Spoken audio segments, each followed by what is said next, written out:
উপাসনার পূর্বে শ্রীরামকৃষ্ণ শ্রীযুক্ত বিজয় কৃষ্ণ গোস্বামী ও অন্যান্য ব্রাহ্ম ভক্তদের সহিত সহাস্য বদনে আলাপ করিতেছেন। সমাজগৃহে আলো জ্বালা হইল। অনতি বিলম্বে উপাসনা আরম্ভ হইবে। পরম পুরুষদেব বলিতেছেন, হ্যাঁ গা, শিবনাথ আসবে না?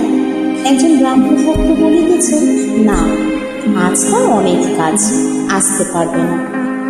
ঠাকুর বলিলেন, শিবনাথকে দেখলে আমার বড় আনন্দ হয়, যেন ভক্তিরসে ডুবে আছে। আর যাকে অনেকে গণে মানে, তাতে নিশ্চয়ই ঈশ্বরের কিছু শক্তি আছে। তবে শিবনাথের একটি ভারী দোষ আছে, কথা ঠিক নাই। আমাকে বলেছিল যে একবার ওখানে মানে দক্ষিণেশ্বরের কালীবাড়িতে যাবে, কিন্তু যায় না, আর কোনো খবরও পাঠায় নাই। ওটা ভালো না।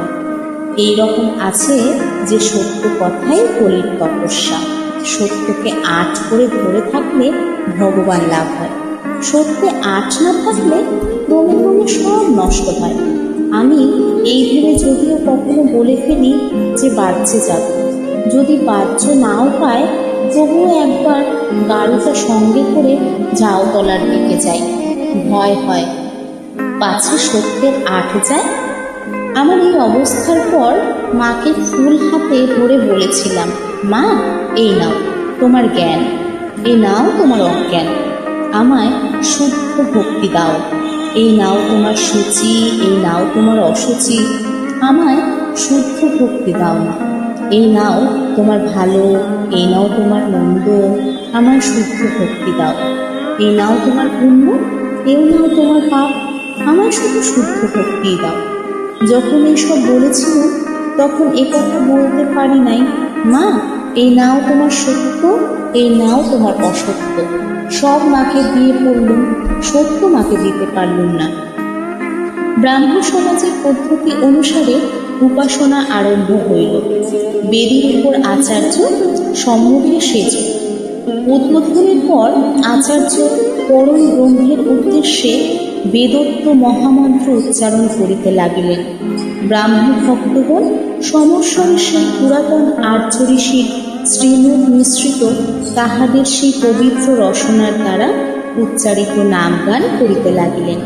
বলিতে লাগিলেন, সত্যং জ্ঞানমন্তং ব্রহ্ম আনন্দ রূপমৃতম যদ্দি ভাতি শান্তাম শিরোমথনাই শুদ্ধ পাপবিদ্ধম।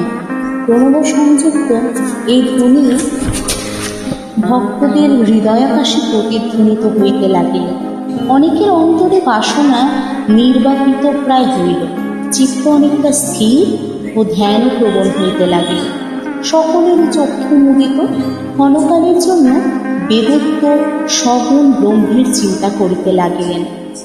পরম হংসদেব ভাবে নিমগ্ন, স্পন্দহীন স্থির দৃষ্টি অবাক চিত্র পুত্তলিকায় ন্যায় বসিয়া আছে। আত্মাপক্ষী কোথায় আনন্দ বিচরণ করিতেছে, আর দেহটি মাত্র শূন্য মন্দিরে পড়িয়া রহিয়াছে। সমাধির অব্যবহিত পরেই চক্ষু মেলিয়া চারিদিকে চাহিতেছেন। দেখিলেন সভাস্থ সকলেই নিমিলিত নেত্র। তখন ব্রহ্ম ব্রহ্ম বলিয়া হঠাৎ দণ্ডয়মান হইলেন। উপাসনান্তে ব্রাহ্ম ভক্তেরা খোল কর্তাল লইয়া সংকীর্তন করিতেছেন। শ্রীরামকৃষ্ণ প্রেমানন্দে মত্ত হইয়া তাহাদের সঙ্গে যোগ দিলেন আর নৃত্য করিতে লাগিলেন। সকলে মন্ত্রমুগ্ধ হইয়া সেই মধুর নৃত্য দেখিতেছেন। শ্রীযুক্ত বিজয় কৃষ্ণ ও অন্যান্য ভক্তেরাও তাহাকে বেরিয়া বেরিয়া নাচিতেছেন। অনেকে